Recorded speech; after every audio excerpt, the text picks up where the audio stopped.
Oh, there we go. Hey. That's the second time I've done this week. Second time you've done it in 2 days. No, yesterday I got it right. Yeah. Oh, okay, maybe I'm getting my days mixed up. Sometimes it'd be like that. So I'll be. So, on the screen, we have 3 people who went to Washington, D.C. or were in Washington, D.C. already September 2nd for the Remove the Regime protest and congressional visit. I am one of them. Jamie is another. And our guest, Randall. Do you go by Randy or Randall? Which one? Randy. Yeah. Randy from F.L.A.R.E. Yeah. Randy, tell us what F.L.A.R.E stands for. Yeah. And tell us about yourself and F.L.A.R.E. Yeah. So I have a dog trying to get some attention. So F.L.A.R.E is for Liberation and Resistance Everywhere, and we are a activist organization that has a 24/7 encampment outside of Union Station, Columbus Circle in DC. We've been there since May 1st, so almost, 170 or so days, and we are gonna stay until Trump is gone. And now recently we've been joined by Remember Your Oath and Jolly Good Ginger. They joined us in August, I believe. So it's been it's been pretty great. And as for me, I'm a Air Force veteran. I was a medic for 8 years. Got out, went to school and did a master's in peace and conflict resolution. With so kind of focusing on genocide prevention. So unfortunately, I'm well suited for this moment. Unfortunately. Yeah. So I understand that F.L.A.R.E had some action up there a couple weeks ago, right? With the local police. Yeah. Yeah. So that happened October 3rd.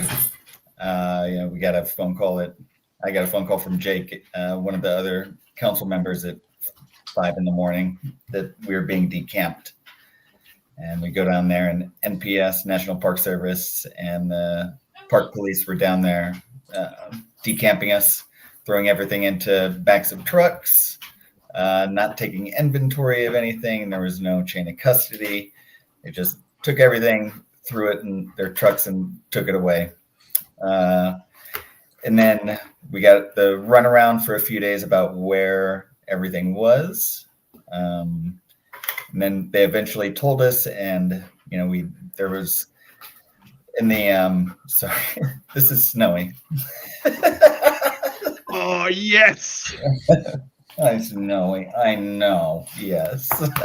So in the letter that we were given for our decampment, it had accused one of our members of assaulting a police officer. There were safety violations that were cited.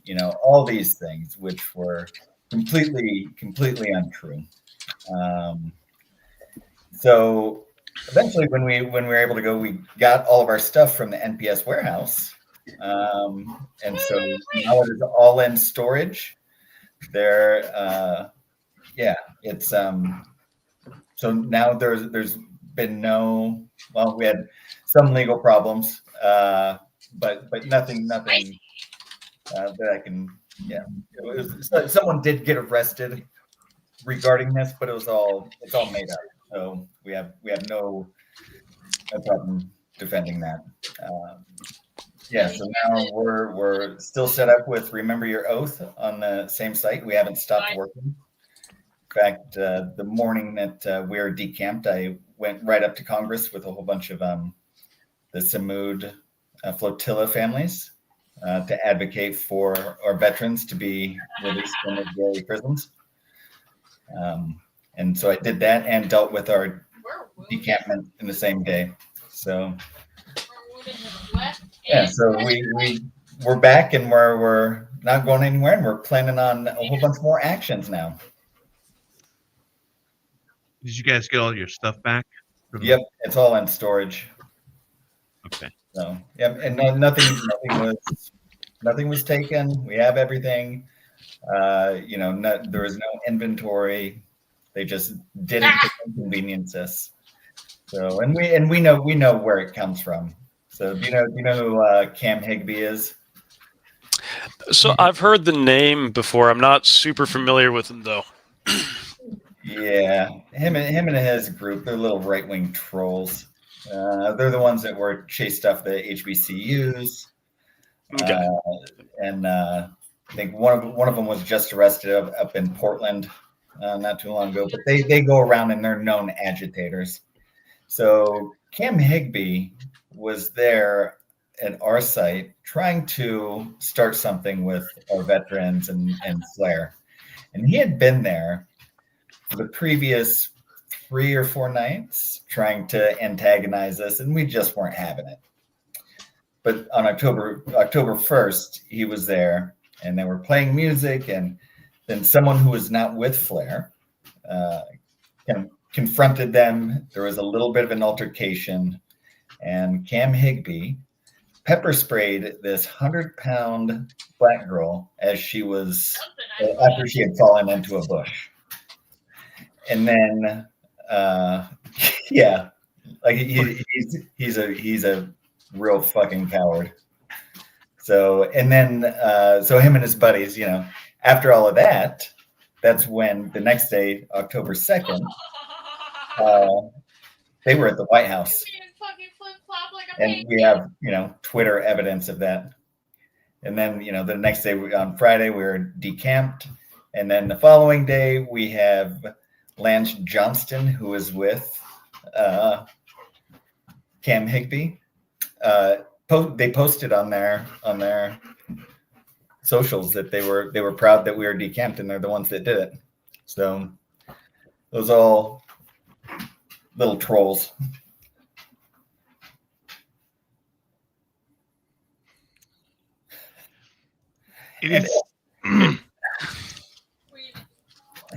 It is such a difficult thing to suppress, to want to choke the shit out of little bastards. I know, right? But see, but this is the thing: is these are little boys. They're always going to be little boys. They will never amount to anything. These are the kids that peaked in high school and are trying to keep it going. And this is how they do it, by trying to bully people. And they will amount to nothing. They won't even be footnotes in history. I mean, I'm sure 20 years from now, nobody's going to remember Cam Higby's name because he ain't done shit with his life now, and that doesn't seem like it's about to change. So exactly, sounds like a washed-up football player. He does. Again, peaked in high school. Who talks like a cartoon character. Hi, I'm Cam Higby. I like stuff. Again, same rhythm as Ralph Wiggum.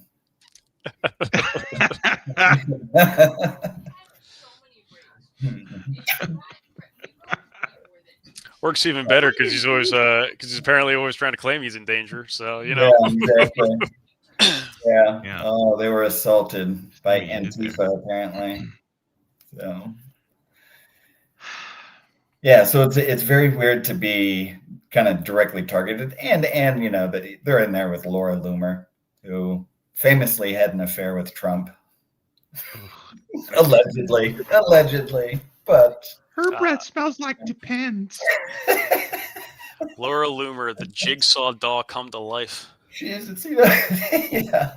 God, I mean, it's just, yeah, it's unreal how we've come to this. Yeah, I'm gonna say a thing, and people can get mad if they want, or they can, agree, disagree, whatever.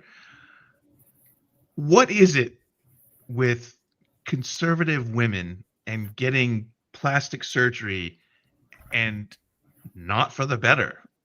Like, these are supposed to be gender affirming things, which they're totally against. But like, Laura Loomer was not unattractive. Yeah. Before she had, the whatever jigsaw mask. Yeah. Maybe that was intentional. I don't know. I don't want to kink shame anybody if you're into that, but she went downhill. I mean, And what it is they're like this conservatism or fascism and being reactionary, right? Like, it plays into traditional gender roles, and traditional gender roles preclude women from being political, right? So they have to balance out that having that masculine trait with leaning harder into the traditional feminine aesthetics, to look more conservative. And you know they clearly go way overboard with it to try to accentuate that more. But I mean, that's what it is. Wait. It's You know it's what? to try to perform femininity physically, or traditional femininity physically, to a ridiculous degree. Plus, a lot of them are trying to get Trump's attention. We all know what kind of taste Trump has. I mean, so if that's his taste now, yeah. You know what? I'm convinced of his senility if that is the case. it's just another point in the insanity column for him. Yeah. But I was getting ready to say something about the I lived in Bogota, Colombia for a little over a year. And one of the things you notice down there, and I noticed it here, is they called it narco chic. So if you look at I know exactly drug dealers down there, right, and Pablo Escobar, and the kind of women that were around, they've all had plastic surgery, and they all had butt lifts or butt implants, breast implants. They've gotten facelifts and all that stuff.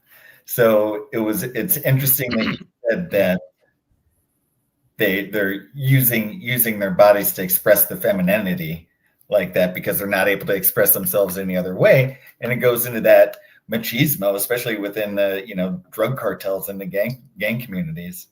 So right in the same line. But whose interpretation of femininity is it? Is it Pablo Picasso? Because yeah. I don't want to reduce Laura Loomer to just her looks, because I'm better than that. But she doesn't have a whole lot else going for her.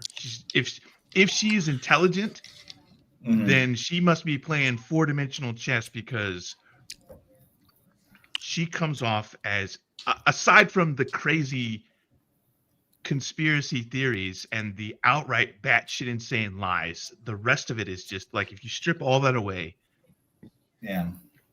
I've met boxes of marbles that have more intelligence than her. Yeah. And so and Trump doesn't like smart women. Trump doesn't like smart anybody. He doesn't. Yeah. I mean, he said that. So it essentially distills her down to, a receptacle for a clearing barrel for dicks, for lack of a better term, and her physical appearance. And it's not just her. Like, Christy, the puppy killer, has also dramatically changed. And if I were on the right in any way, shape, form, or fashion, I would be like, please, Sarah Palin, do not change, because you're the only one left. I mean, really though, like, how did Sarah Palin get washed in all this? Because we were talking with Carlos Monday night, and the subject of Sarah Palin came up, and in 2008 back then with John McCain, and so it was still kind of rooting around in there in the darkest places within my loins. I mean, my brain. Yeah, So, yeah. I don't know. I mean, really though, it doesn't matter too much what they look like on the outside because they're the ugliest motherfuckers on the inside. Yeah. Where it actually counts, Absolutely. they're the ugliest motherfuckers on the earth. Yeah. Well, you know, one of the actions that F.L.A.R.E takes is we go out and we confront these misogynist assholes. And so, you know, it's the Christ Kirk Church, the one that Pete Hegseth belongs to, out of Moscow, Idaho. It's a white nationalist church. Moscow, Idaho. Moscow, Idaho. Yeah. But As soon as you said Moscow, my brain went in one direction, but then the next thing out of your mouth was Idaho, and I automatically was like, "Oh, I know yeah. what this is," and then you get it. So it is bad either way, right?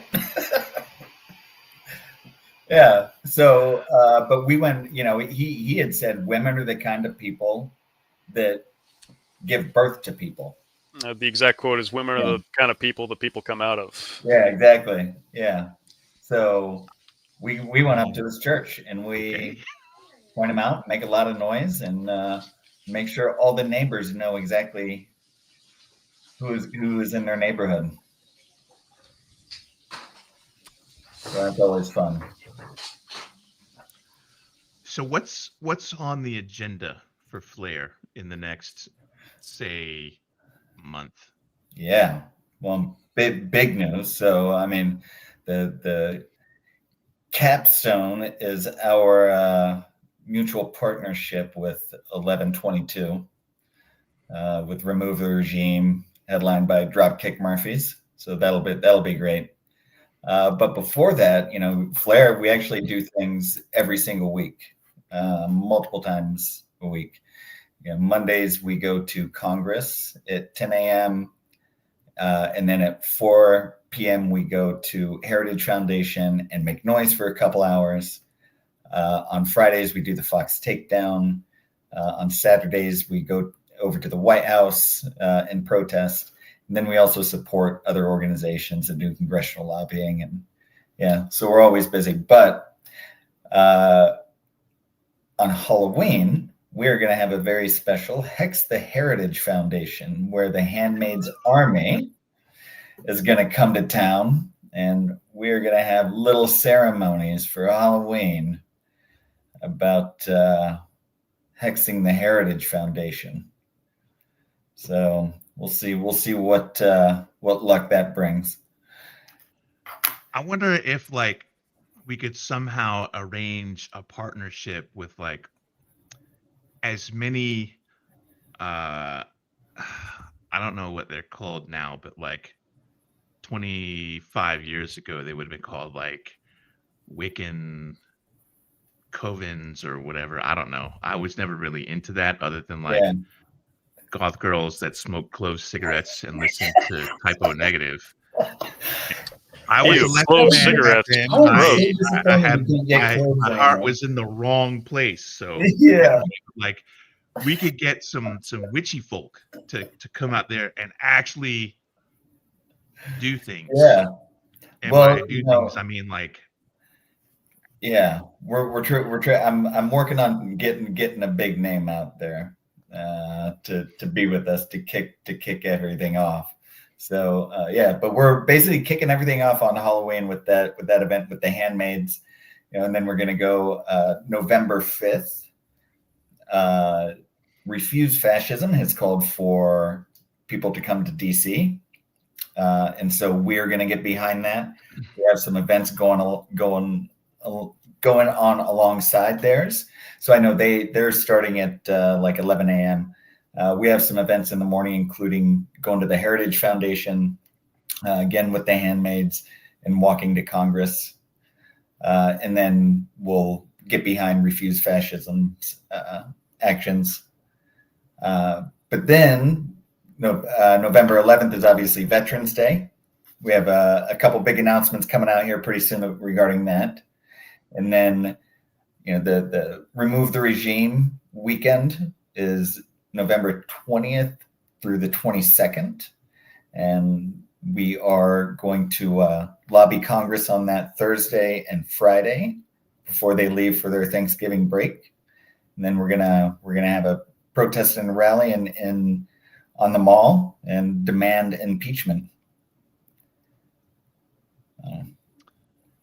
So lots of action. One of my favorite bands, Dropkick Murphys. Yeah, Dropkick Murphys. Yeah, and Brian Andrews has announced that he's playing too. Oh, nice. Yeah. So we got him. So since I mentioned Typo Negative and Dropkick Murphys, coincidentally, I was living in Savannah in the late '90s. So I was stationed at Fort Stewart, Georgia, and then Hunter Army Airfield, and I was in a band that opened for Typo Negative at what the fuck was the name of that place? I think it was called DV8 or something. It was on the same block as the Velvet Elvis, but it was a little closer, further down. And then I guess about a month later, we went to play at the Masquerade and opened for Dropkick Murphys. So, that is amazing. Yeah. Well, now you get to potentially open them for them again, right? I mean, I wrote some protest music that everybody heard that's watching, so I could probably. I'll see who I know. I think we know the same people, so. My old arse in the red shoes and being like, ha! So, well, I will tell you. So now, one of the things that I'm kind of the board and I talked about, or the council and I talked about, and we're kind of ready to announce is we're doing actually a whole month of action, starting from November 5th through the 22nd. So we also have Will Westmoreland and the national and the whole bunch of farmers coming into town that are going to be encamped with us 24/7. So they're going to be hitting the hill too and lobbying for themselves. But we are also, since we are going to have a city full of activists, we're not going to let them go. So we're going to have lots of training. We're going to have courses. We're going to have community events. We're going to have lobbying, almost every single day. That way, people will eventually have to go back home. We don't want them to leave here empty-handed. And so we want them to go back home with the same tools that they're taught here, then they can take it down to the local level. So that's the idea. So we'll have a month to be able to get a whole bunch of community activists trained up and sent back home. Just in time for Thanksgiving. I'm going to need to rent a basement apartment in Houston. Times I'm fucking going up there. So yeah, it's a lot of people are. I've heard that before. It would be a lot better if there were mutual housing. Yeah. The Sons of Liberty protest basement. Dungeon. We need a compact. Now we're getting crazy. Yeah. There's only one old church pew down there.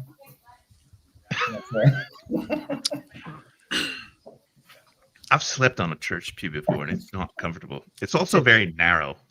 They are, yeah. I have an old one in my is my bench seat for my kitchen table.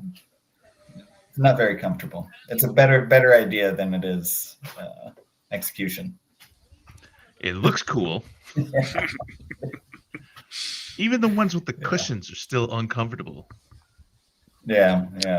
I mean, I feel like that's part of the intent. They don't really want people passing out in church. So. Yeah. You're always getting up and kneeling anyway. Yeah. So I've been told. Yeah. Yeah. My father's a Methodist minister, so I'm no stranger to church pews and. Yeah.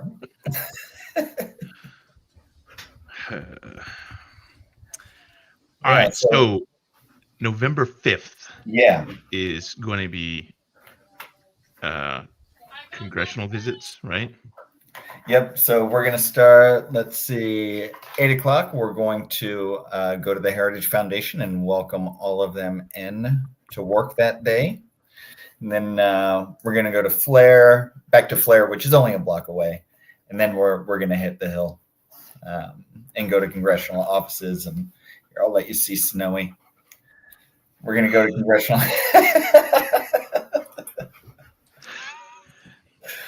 Yeah, congressional offices and lobby for impeachment. And then, and then actually, we do have a stage at F.L.A.R.E that we're gonna get set back up, and we may remember seeing that stage. Yeah, and it's always open, so we may need a whole bunch of musicians to come and play. So if it's not being used, someone can come and set up there. We have a friends of F.L.A.R.E. They're in a band called All Strike. They're like anti-fascist, like punk rock band. They're a lot of fun, really, really great guys. But they'll just come anytime they feel like it and just set up and rock out for an hour and then go home, and it's fantastic. So. DC had I don't know what it is anymore because I haven't lived there since 2013, but like it always, when I was there, had a pretty vibrant, thriving music scene, especially with like punk and hardcore and I guess alternative or whatever you want to call it nowadays and whatnot. So I imagine that a lot of them are left leaning. Oh yeah. Well, a lot of the city is pretty left leaning demographically, as far as I know. So track. I think it was 97% Democrat. Yeah. Now, with these congressional visits on November 5th, is it still going to be possible if the government is still shut down and the House is still not in session? So we haven't stopped going into offices. So the Democrats, I think almost all of their offices, their staff are still there. A lot of the Congress folks are still there on the Democrat side. The majority of the ones gone from town are Republicans. So the Democrats are in town. I know, shocked face. Look at that. Jack's complete lack of surprise. Yeah. So Democrats are here. So we go in and like and like a lot of the senators are in town, and on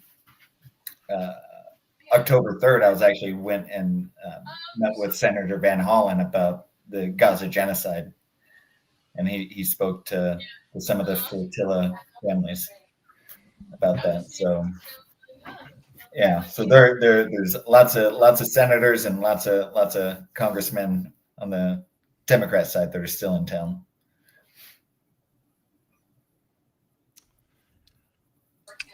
It's almost like there's one side that's unwilling to work here. I know. Yeah. Who would have thought? It's weird. Weird how that happens. I did a video on this today. Baffling. This very subject. Oh, did you really? I haven't watched it yet. I got home like 2 minutes before the live stream started, so I've been out about all day.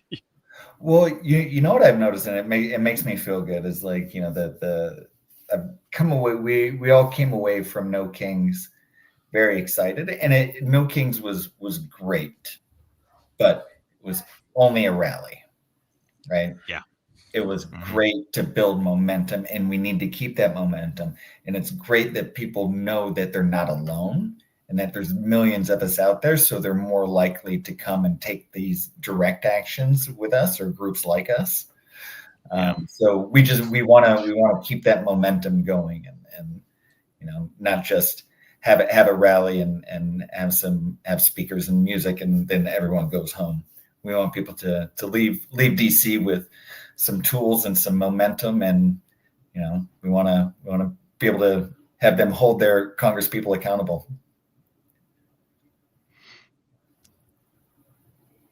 I try not to say anything bad about these rallies that don't have any kind of direct action associated with them. And I'm so tempted. Like I want to be positive and upbeat about the things that the left is doing, because at least the people on the left are doing something unlike a lot of the politicians, in my opinion, anyway. At least that's my perception. But No Kings was good. Yeah, I guess the official turnout was over 8 million. Yeah, it's still the largest protest in American history. Yeah. Now imagine if all those people were, that even have to be all of them, but like 10% of them doing things to get the attention of their House rep and their 2 senators. Yeah. Whoever planned No Kings, if you're watching, or if you know somebody who is behind the No Kings mythical Antifa CEO, whatever, fucking John Antifa. Tell them to do something next time. Fuck. Yeah. Well, so I always, it's when we're activists want to be active, and sometimes we have to do these things for the public. But I always try, like when things like this, my mom is a very forgiving person, and I was raised Quaker, so she always makes me be nice. But I'm just reminded of I read an essay by a Holocaust survivor who, he was older at the time, and he had had a little bit of distance, and he said, I wish I could go back and tell people that just acts of resistance are living your life. Having a child is living an act of resistance. Getting married, falling in love, all these normal things are acts of resistance against fascism. And so when we do all of these things, yes, these are acts of resistance, but we have to do something with those. We can't just, leave it at a rally. We have to, take it a step further and do some more direct action. Yeah. So I got a comment I want to touch on. Tad Stomer, the resistance guy, he says we need a singular primary demand. So F.L.A.R.E is part of the Removal Coalition along with Sons of Liberty. And we actually have there's probably a couple, but we do have one big driving singular primary demand. Impeach that fucker. Yep. Get him the fuck out. Oh, now the names show up. Really? Platform, I swear. Yeah. Impeach and remove. I think that's the end goal. The demand is removal of Trump. And, and I mean, we can always take that a step further, right? But that's, I mean, if he gets impeached and then if he gets impeached again and then they actually vote to remove, then that's a conviction. So I feel like that should be pushed for prison. Yeah, being held accountable. But we're not even getting, we don't even have all the Democrats on board for impeachment. Then they need to the House Dems. They need to be primaried. Like even my own rep. So I do like Jamie Raskin for the most part, but he hasn't come out for impeachment, and so what are they waiting for? It's. I mean, they say it's not politically viable right now. I mean, Tim. That's the same thing Ro Khanna said to us on stream too, and it was bullshit then too. Yep. Well, I understand his reasoning. His reasoning was that the one that he voted no with was because that specific charge could then turn around and be applied to lots of other presidents, and that would set a precedent that he didn't want to have set. Well, but the first Trump administration, he got impeached twice. Yeah. And that was nothing. Back then we were like, oh, this is a big deal. And now we're here and the goalposts have been moved on us. Yeah. And it's like that was cake. That was shit. Yeah. It was nothing. I mean, now we're here. So I'll also say about that specific thing. In my opinion, just because other presidents have gotten away with it before doesn't mean we shouldn't be course correcting and resetting the precedent now. Because if other presidents could be impeached for violating that thing, then they should. Because every fucking president who breaks the fucking law should face fucking consequences because they're not above us. None of them are. Exactly. Not a single one. Yeah. That's my that's my opinion. But yeah, same accountability. Yeah, like Yeah, oh no, we don't want to do that because later they could use it against us. Yeah. So that's just like saying, we're not going to be able to be crooked later. Yeah.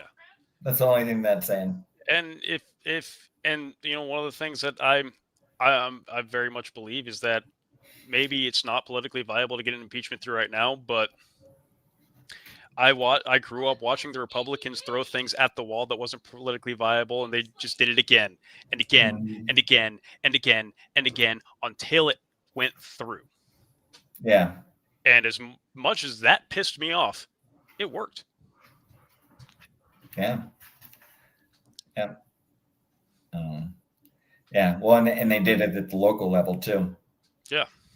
They did it. Yeah. So they had the game plan. And like what kind of upsets me and what I have against Jamie Raskin is even if it's not politically viable, it's morally right. And there's a lot of people out here that are looking for a leader, a political leader of some sort, anyone that will make good moral decisions and do what's right, and there we have very few of them. We have Al Green, who's consistently with us, and then AOC, Omar, a few of the others, but it's not you don't find them too often. Yeah. Or like the whole honoring Charlie Kirk bill. Yeah. So Jamie Raskin even voted for that. And even explained that this was a trap vote because they wanted us to not condemn political violence.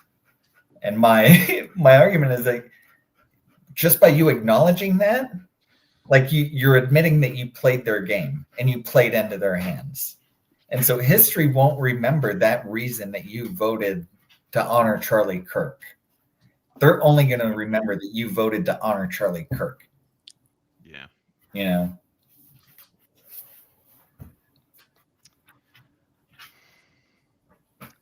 So the 20th through the 22nd, that's going to be the big kahuna. The mother load. Yeah. The big push.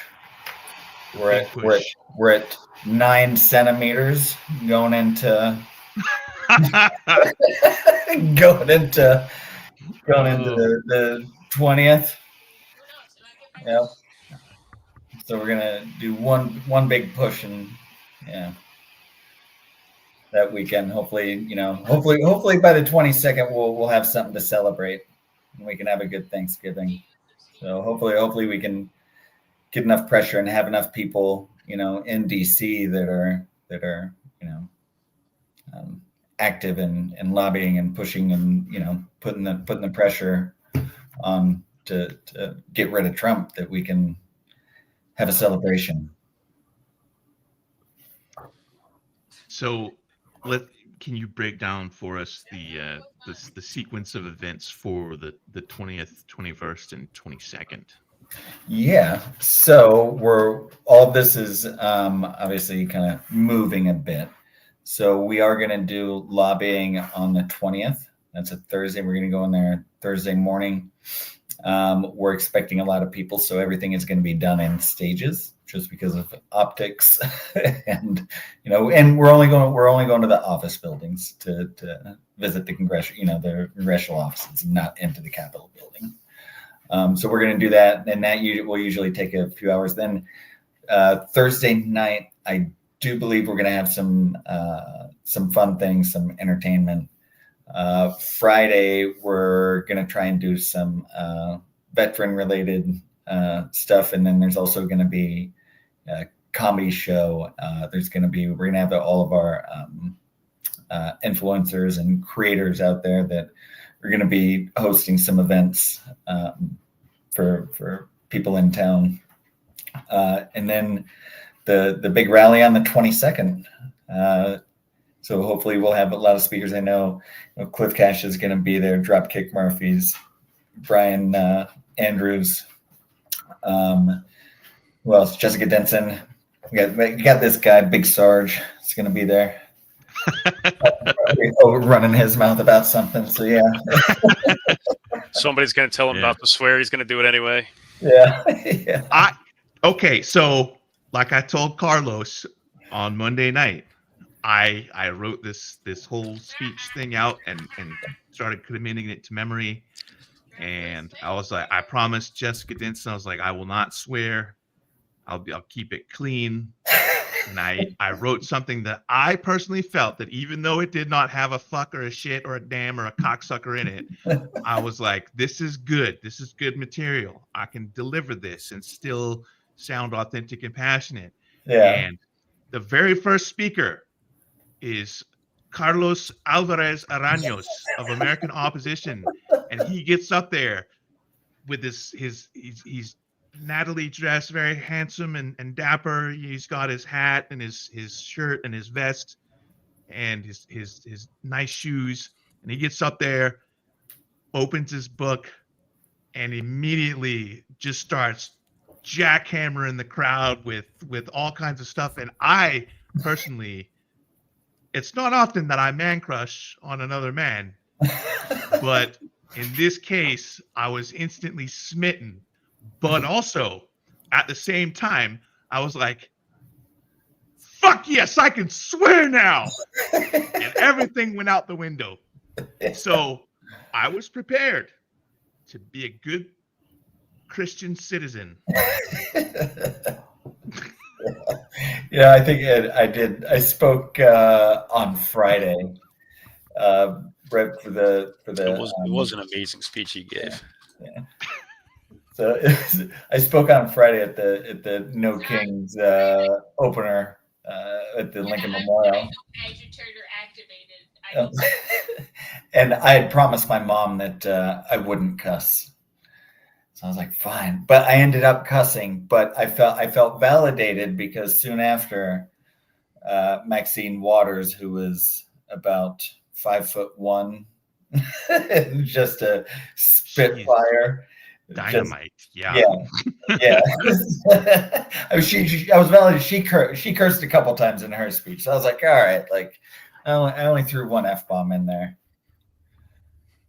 So I feel okay since she was cussing. Yeah. I mean, I don't. We're a bad influence on Jessica though, because I heard she cut loose with a motherfucker the other day, and I was like, what?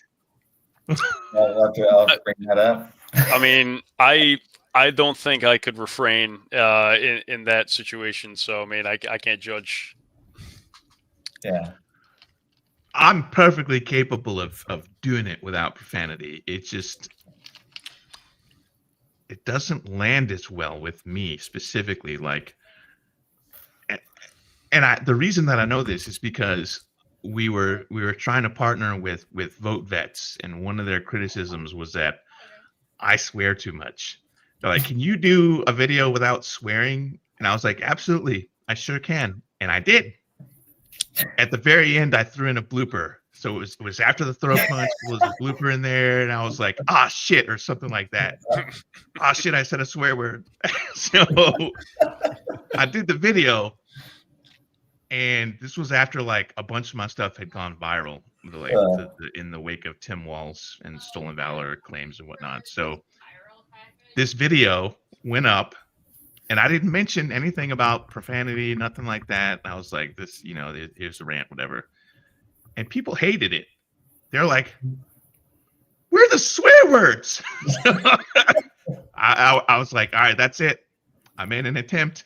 Yeah. And Vets was like, nope. Yeah. You have a brand. All right? It's just what it is.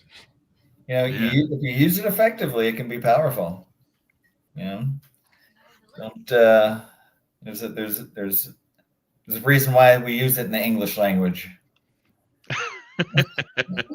It drives the fucking point home. Yeah.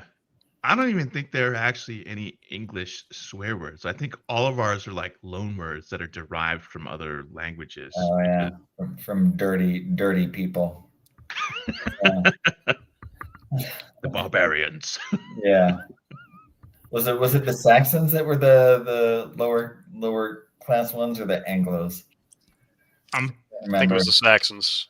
Yeah. I think it was the Saxons because English is actually a Germanic language. So Saxon is from Saxony.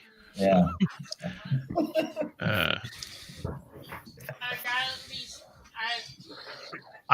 So a couple, I guess last week or the week before, maybe 2 weeks ago, I put up a video that was actually written by a friend of mine, Ben H. Rome, who was an author for BattleTech and has done a bunch of other stuff. And he's a member of the Fam of Liberty. So I did this recitation of his work with his permission. And he had suggested, he's like, you should turn this into a song. And so I did. Well, I'm in the process of doing it. So I kind of took this whole thing and made it into a song that I initially intended to be like another hardcore punk political protest thing. And it doesn't have any profanity in it. So I'm eager to see how this one's going to go over. Because like literally almost I think if I look at Apple Music, it'll tell me which ones are flagged for language. But I think all of them are flagged. I'm not 100% sure, but 1, 2, 3. Yeah. There's like 3 out of the 11 are not. So maybe it'll work. I don't know. Yeah. Or you should just go totally opposite and do like a kid's song with it. Oh. So I actually Mr. Roadhouse has locked down that niche, unfortunately. It's I actually wrote a country song a while back. Basically because like my wife is a huge, like, she likes honky tonk and vintage country, but a lot of newer stuff. She's kind of fallen out with Morgan Wallen or whatever, and every time she turns it on, I'm like, it's like the same 5 chords, the same structure. I could write a country song. And one day she's like, she just throws up her hands and says, well, why don't you do it then? And I was like, okay. I did use I had to like research country music, and I actually did like, okay, so you can't swear in country music. But then I heard Morgan Wallen say shit one time, and I was like, all right, I can say shit one time. Yeah. Well, but it's got to be, it can't be a lot, and it's got to be like where everyone can cheer because you said a swear word. Well, I don't give a shit. Yay! Yeah. And that's it for the whole song, right? So the line is actually, because I'm sick of all your shit too. And I played it for my wife. And when I got to that part, she bust out laughing, and she kind of cheered a little, and I lost my whole vibe. I had to like, I was like, I can't. You can't hold the country anymore. Yeah. I even got the twang right a little bit. So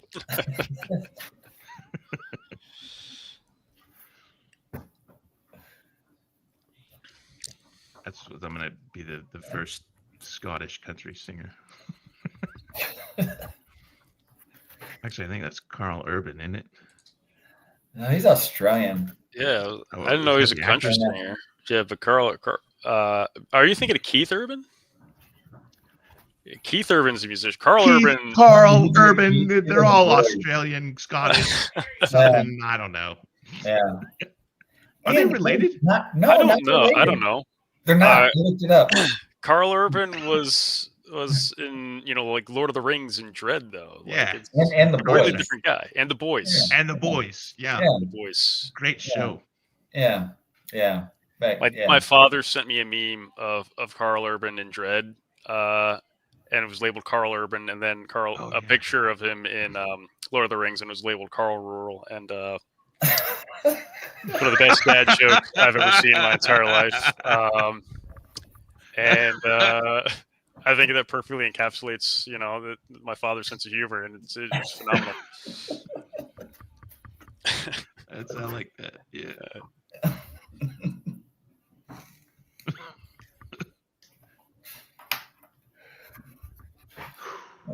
All right. So what's happening? Do we know what's happening after the 22nd? Any whispers on the wind? Any rumint? For F.L.A.R.E? F.L.A.R.E, the Removal Coalition. We haven't gotten that far, but we will probably in the next couple of weeks once we get a full picture of the 22nd and how we kind of feel like that's gonna play out, and we'll have a better idea. But then we can hopefully we get to have a couple months off, and one of the realities is that we are a 24/7 outdoor occupation in Columbus Circle. So dealing with the elements does get difficult, and being able to do it, I mean, once we pass December, then we're just counting down to the year mark, so we will have dealt with all the elements. So it's gets a little difficult. So that's another thing that maybe we'll have to take a little bit of time off in December. People are going to be out of town. People are going to be traveling. So have a little bit of a break. So you guys haven't been there in like the really cold winter weather? No, not yet. No, but we've been outside protesting in the cold while we've been here. Yeah. I remember the January protests. Yeah. People were like, "Oh, it's going to be cold," and then it wasn't. I mean, it was, but it wasn't like. Yeah. And I'm hoping with we'll have, hopefully, Remember Your Oath is still going to be there. We'll still be there. Hopefully we can have some other representation out there with us, and have it. It won't be so boring at night sometimes. And you guys aren't allowed to sleep there, right? No, we're not. Yeah. So that's another thing, is like people don't realize how sometimes how boring activism is. Because a lot of times, especially with the sit-in, because you are sitting there and you can't just be hyped up on protest adrenaline constantly.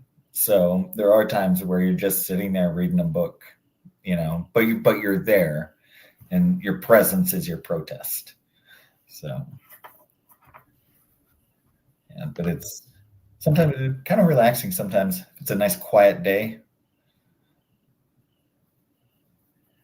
Get a chance to read a book. And so this is manned 24/7. There is somebody there all the time. Yep. 2 people. Okay. Yeah. And nobody falls asleep. I would be like, I'm not sure if the school, when you're in school, how you used to just kind of lean back and lean your head and kind of take those little cat naps and fall asleep in class. I can't swear that hasn't happened a couple times on site. It's nobody ever sleeps on watch, right? Yeah, exactly. I don't know if you guys ever learned this trick, but the trick that I learned was you take a sip of water, but you don't swallow it, and you hold it, and then you'll never fall asleep, because if you do, you'll be like, and that wakes you up.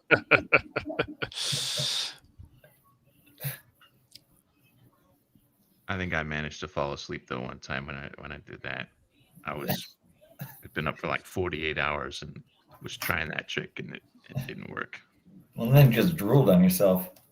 Yeah, I ended up with like Now a you're wet tired and BDU you have a blouse. wet shirt.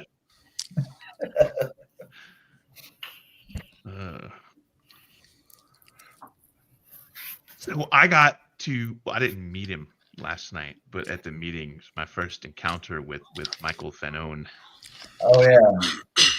at the Zoom conference last night. Yeah, he's So that was-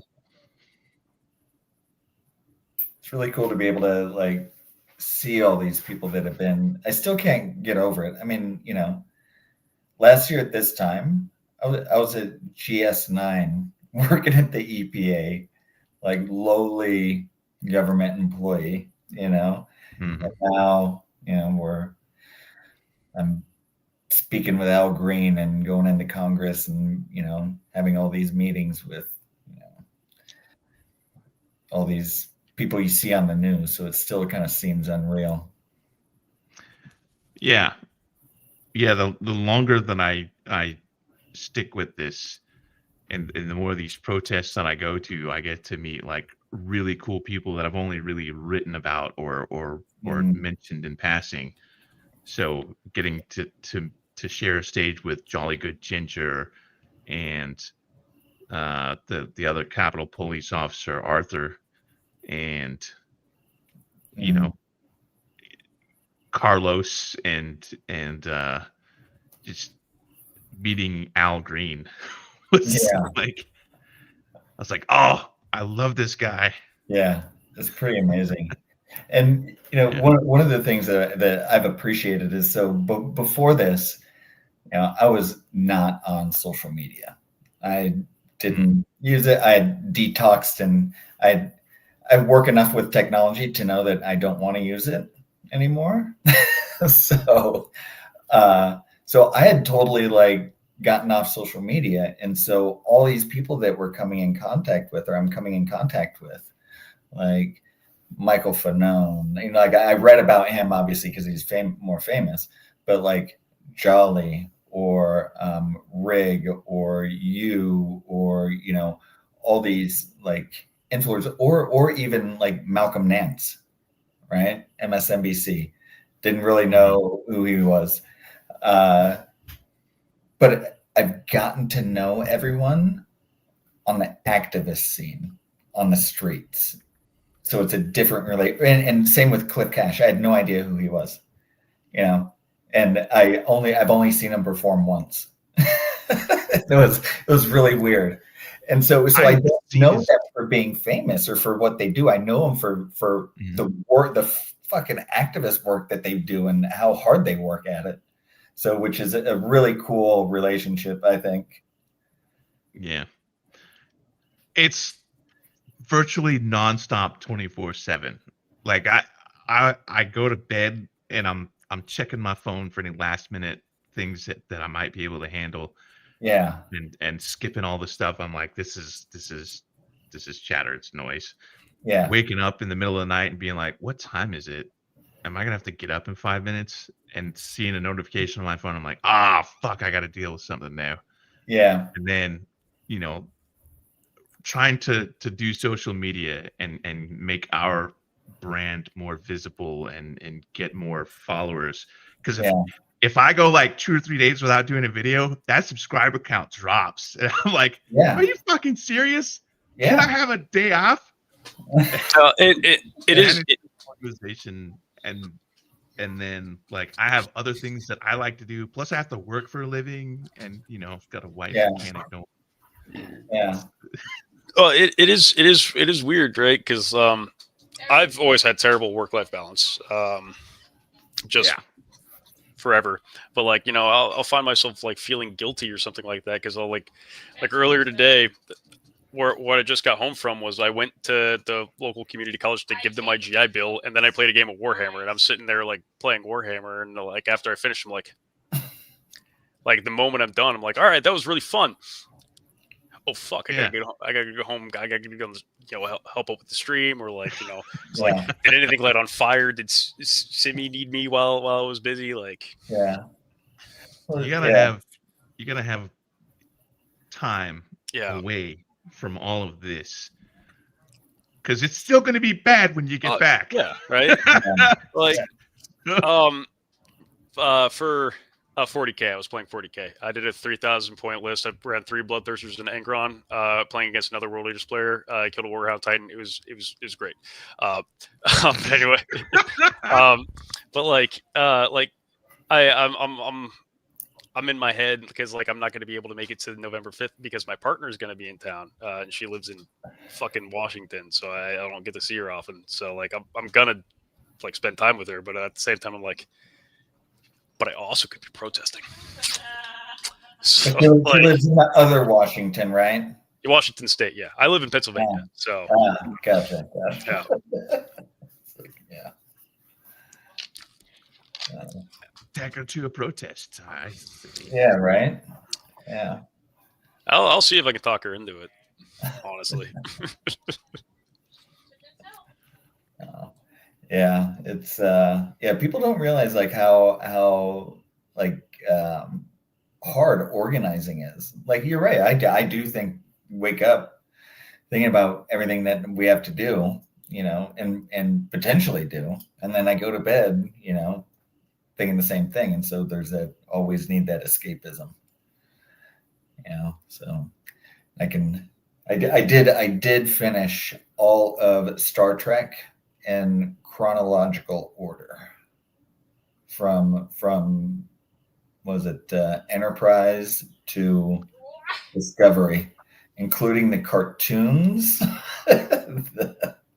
Yeah, that's 700 and some hours. That was my escapism from November 5th until like I don't know, June, I think.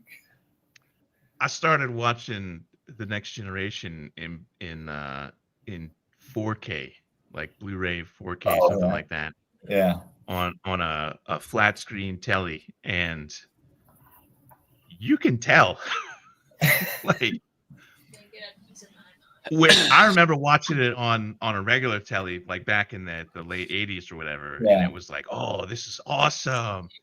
Yeah. And now I'm watching it and I'm like, that's a ballpoint pen that they colored.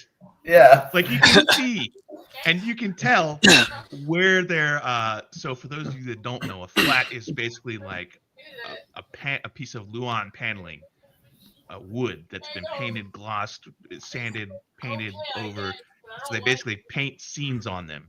So you could be standing in front of what looks like a hallway that's going back behind you, but it's actually just a piece of wood with some really good paint on it. And you can't tell in like whatever 480 DPI, whatever resolution was on old CRT televisions, but you look at it in 4K and you're like, that's not real. Yeah. But it's still good. Well, there was like one episode that I was like, this is Yeah. Well, I think I want longer seasons and worse special effects. I want more story. I don't like the like I'm watching Lost in Space on Netflix. Yeah. I'm like, there are 10 episode seasons. I'm like, I fucking hate that. I mean, yeah. I don't mind like a short season if it's like really, really high quality story or something like that, right? But like if the episodes are like 2 hours long.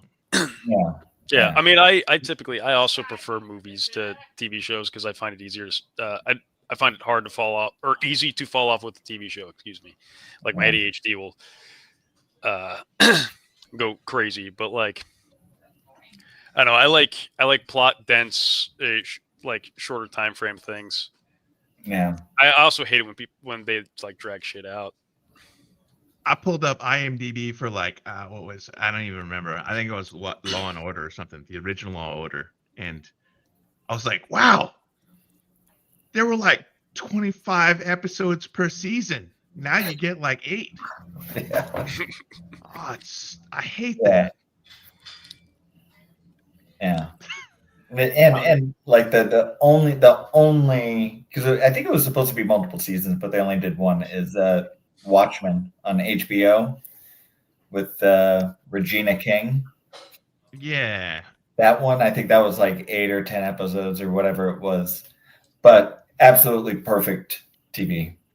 Like one of my favorite shows of all time. So, but I think they rebranded that as a mini series or something. I'm still mad about Firefly only getting 1 season. Yeah, all of us are. I'll never get over that shit. Well, now we can't even have our damn reunion. Oh, because Wass is dead.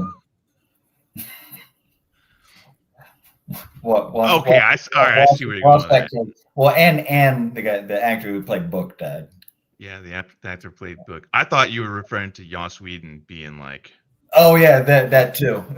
Yeah, that's also a thing. Yeah. See, Yeah.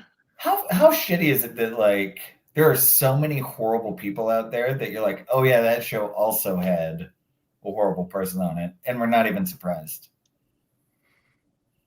Like you're like, oh yeah. When those accusations came out, I was like, nah, that can't be. What? That doesn't make any sense. And then people were like, oh yeah. Yeah. I was like, okay, well, fuck him. He can fuck off and die in a fire, but I'm not giving up Firefly. Yeah. Nope. Yeah. Yeah, I can. I like Firefly too. So. But you mentioned Harry Potter, and I'm like, nah, dead to me. Well, I mean, my take is Harry Potter's kind of mid anyway, so just as a story. So I've never actually read the books or seen any of the movies. So yeah, I read the book very long time ago. I think 2000 was when book 4 came out, somewhere in that time frame. 2000, I think. Yeah, it was either 99 or 2000, because I know exactly where I was. Well, book and 4 was a big hype for it. Book 4, I thought, came out after that, because I remember vaguely when book 4 came out. No, I was in language school out in Monterey, California, and I would read I got the first 3 books, and then because they're like, oh, Harry Potter, and I'm like, what is this kid stuff? And I read it, and I was like, okay, this is light reading. I think that's about the time where they started casting the movie for the very first movie, when Daniel Day-Lewis McSkinnington was like 7 years old or something. Oh, never mind. You're right. You're never mind. Yeah, it came out in 2000. I'm just straight tripping. Yeah, I don't remember when that came out. I was 2, so I don't fucking know. And we still haven't gotten a fucking finished Game of Thrones. That's been what? We're never 14 years. We're never getting that shit. Meanwhile, there's like 8 different Game of Thrones spin-off television shows, and people are like, leave George R.R. Martin alone. No. Yeah. What does it matter now? The show's finished. We want the books. And the ending sucked. Yeah. So that's his chance to write a better ending, is what it is. Exactly. Yeah. Kaz is saying that your video is audible on the live, Jamie. Oh, you saw it. Never mind. I didn't. Yeah, no, I'm yeah, no, I'm every time I'm not talking, I'm muting my microphone because I don't know what the hell's up with it. So speaking of Discord, there is a F.L.A.R.E Discord, is there not? There is. Hold on. Let me see. I'm on the site right now. Let me see if it's working. You probably have it linked. Is there a contact us? Yeah. Here's your Discord. Yep, it is working. There we go. Yep. The Fuel the F.L.A.R.E Discord. Yeah, so that's our public facing Discord where we, some of our moderators are in there, kind of helping lead conversations and letting people know what's going on and providing some resources for people coming into town, things like that. Answering any questions. I'm gonna say what up. What up? Oh wait, let me change my nickname. Yeah, I just learned about the Discord set, the F.L.A.R.E Discord. I guess it was this past weekend when everybody was talking about the ride sharing thing, which I am really glad exists, because one of the common complaints that I get is that people can't find a ride, or it's difficult for them to get there if they don't drive. Eyesight issues. Well, and DUI. I think we were discussing that. I think in one of our chats, Rhodes had sent a link to like how to book a bus, to come to a city. People do it for football games and things like that, and so they just say, hey, I'm going to get a bus. If we get this many people, it's going to cost $15 per person, and we're going to DC. And that's kind of what we're encouraging people to do, especially coming up in end of November. There's already safety concerns with the FAA. The unions aren't happy. Mm-hmm. They're going to be extremely busy already. So we want everyone to be as safe as possible. So we're encouraging people to bus or drive, as close to DC as possible, and then get in here.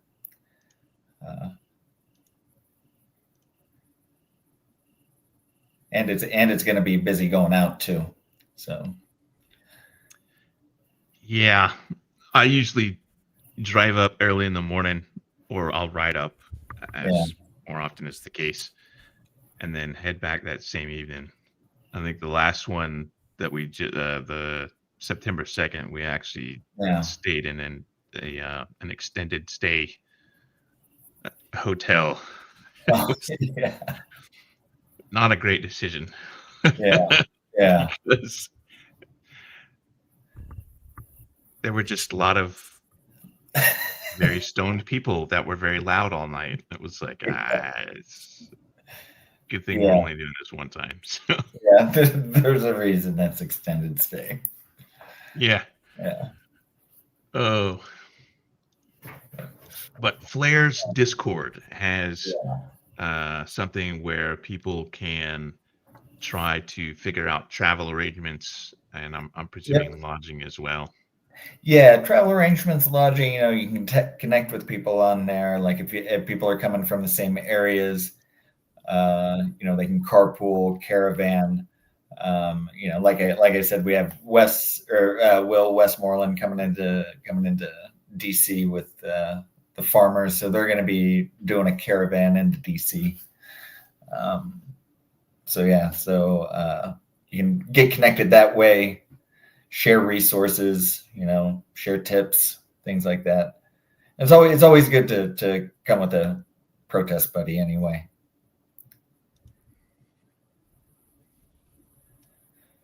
James and I are having a field day on your Discord. Yeah, no, I was like, oh, there's a F.L.A.R.E Discord server. I should join that. Yeah. What's funny is like I don't really go on there all that much. I go on a couple of them, but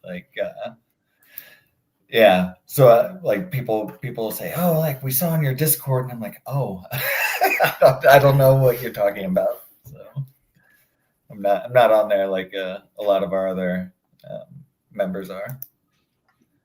Probably should be though. No, I mean I spent like an inordinate amount of time on Discord before. It was like the one social media I used ever or consistently. So I'm on there all the time. So I did go on there, and it was extremely childish of me. But some kind of troll was trying to dox me and like posted a picture of me and saying, "Oh, there's a face of F.L.A.R.E, and this is one of my signs said frag 'em all," like is a saying, right? Like fuck them all. But they're like, "Oh, calling for violence, yada yada yada," trying to get this reaction out of me, and I shouldn't have responded, but I was just like, you know what, go fuck yourself. for a board member or for a council member, and like trying to, I'm like, maybe I shouldn't have done that, but they can go fuck themselves. But I think we know where it comes from anyway, so it's all Heritage Foundation trolls. Yeah, I don't. My favorite thing to do is collect their comments and then just do like a Big Sarge reads mean tweets version, and just I'll read their, because half of it the one you did for the Groypers was a good video. Oh yeah, I was just like, today, because the last time I did this, I got in trouble for talking about people's moms. I'm going to talk about their moms. And inevitably, it's either like, oh, you're fat, even though all my videos are from like here up. I'm like, okay, and yeah. Your mom still gets wet for me, so yeah. Or it's like, oh, you never served stolen valor. I'm like, yeah. You like, could I ain't try gonna prove saying shit it's to my you. face in a bar, but that's probably about the only place you'd ever get any kind of reaction out of me, because there's video evidence, and there's like 1,000 people on my Facebook friends list that are like, I still remember that time you farted in your sleep, and the outpour heard us, and they found our position because of your ass. So. There's really no embarrassing you or like saying shit that isn't already out there. Right? Yeah. I got caught taking a shit in the general's pristine porta potty. There's nothing you could say to me that I can't already handle, because that guy hurt my feelings. Yeah. I mean, I'm like, you know what? I'm a middle-aged bald divorcee with like low self-esteem and PTSD. There's nothing you can do to you can't say anything to hurt me. I have zero emotions in the inside. It's all been used up. Like there's nothing left. Yeah, exactly. Right? Like, oh, stolen valor. Well, my Article 15 for having a threesome says otherwise, but whatever. Hold on. You actually got ninja punched for that? I got yeah, I got NJP'd for that. I took a demotion out of the NCO Corps. I was back in like 3 months anyway, because I was just like, all right, that's cool. So tomorrow, when I'm supposed to go to NCO of the quarter board, I'll just go to soldier the quarter board. Now, was it a devil's threesome? Is that why they demoted you? They're like, that's the wrong kind of threesome. I was married, and they're like, oh, that's adultery, and I'm like, is it though? Is it? Because she was there. It was her girlfriend. What was I supposed to do? Not be a supportive husband? And they're like, that's not a good argument. You must have pissed somebody off for them to actually ninja punch you for that.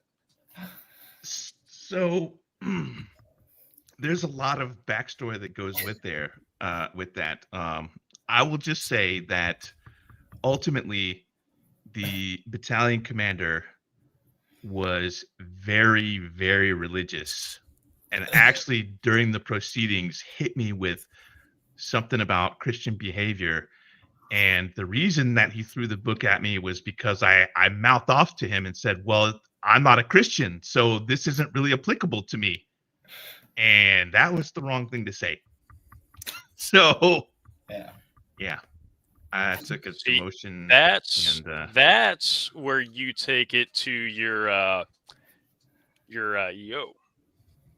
I went to the IG and contacted my House rep and my senator, who was Lindsey Graham. And I'm just imagining Graham having to sit there and read about your threesome.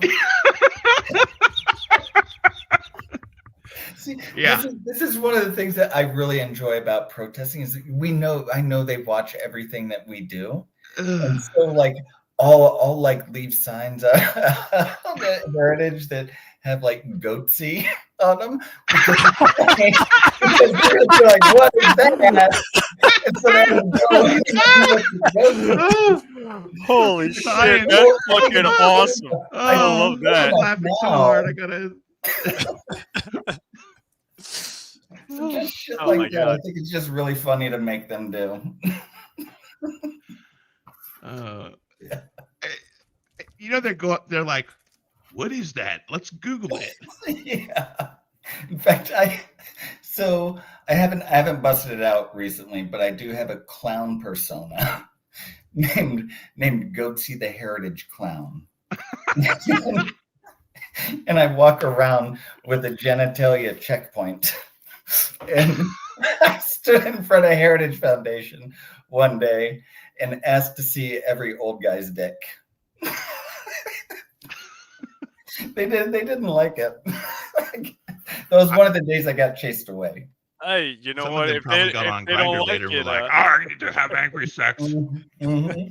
I'm just saying, you know what? If they don't like it, they shouldn't be doing it to other people. But I know. My business, though. They warned me that this live stream was going to be lit. It was. It's not prepared to talk about my Article 15 or Goatsy. I'm not even drinking this time. All right. I know. I'm on the old Aqua Vitae.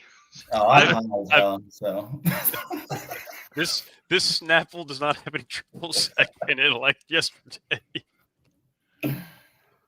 I feel like I need to go have a drink now. All that Goatsy talk got you worked up, huh? Oh. Gotta cool off after all the Goatsy. Meat spin. Oh. Or what was the other one? Like Lemon Party or something? Yeah, Lemon Party. But I just like that the guy who found it was like they all look like Jack Lemmon. So that's why it's called a Lemon Party. Oh boy. Just like 3 Jack Lemmons and a daisy chain. Oh my god. We're digging deep. And we're going back 20 years now at this point, I think. Yeah, someone's gonna pull up their old E-Bombs profile. Be like somethingawful.com, rotten.com. Just start digging around on something awful until you find something good. Yeah. Cat is driving me crazy tonight. Whew. Yeah. Well, that I think that's how we should. Instead of like, oh, where'd you serve? We should ask, what is the best thing you got in trouble for in the military?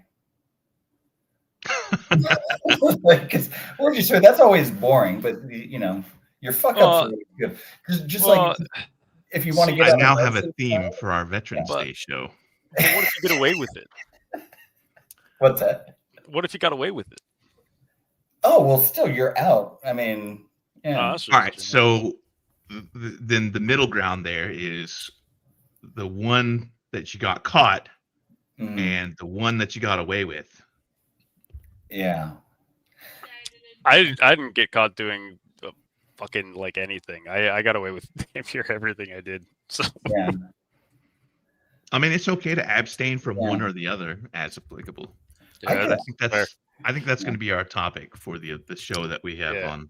I'll have to warn you. The one I got away with. I am an unreliable narrator because I was blackout drunk, and everything I know about it is secondhand information that I only vaguely remember. So I'll forewarn you there. I'm gonna have to be selective with who we have on the show then, because I'm sure there'll be some people who are like, oh yeah, I was a straight arrow the whole time, and I'll be like, I'm pretty sure just because of that entire night, MP Company Bravo, 4th Law Enforcement Battalion, is still banned from MCAS Miramar.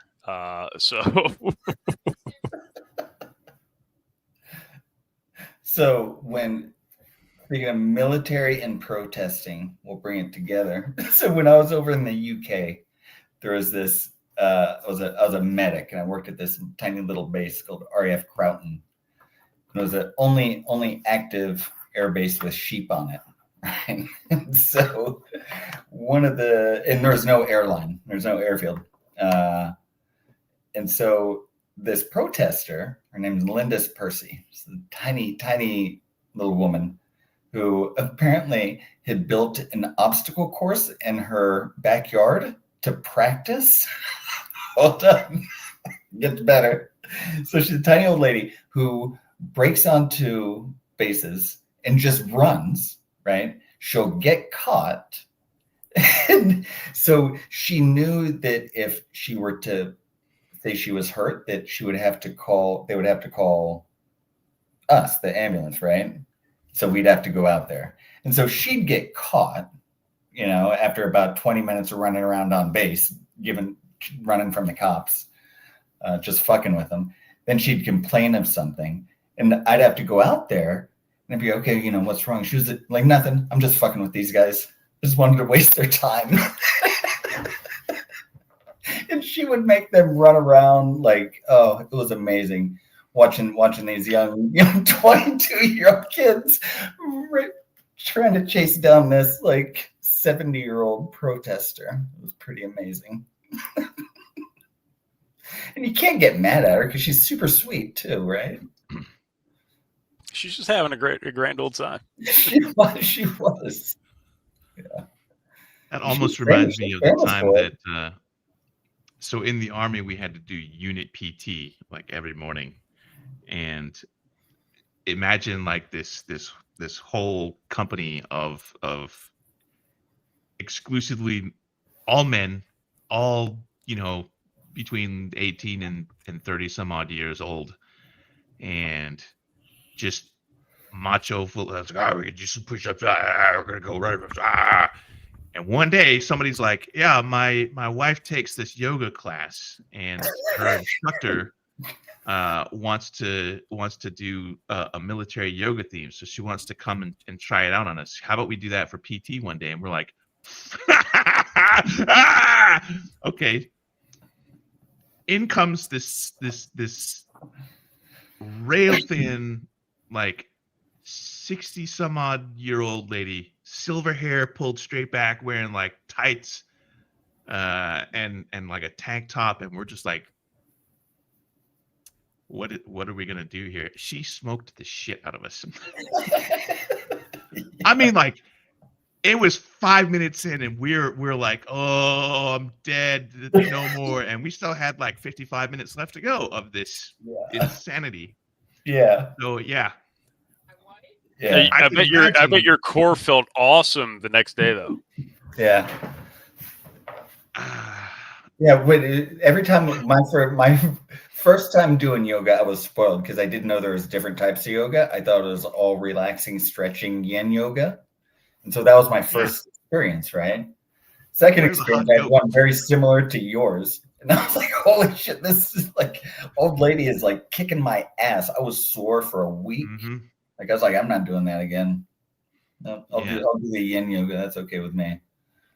So nowadays, when anybody tells me that they're like, oh, I'm 60, I'm 70, I'm 80, I'm like, And Yeah. it doesn't mean anything to me now.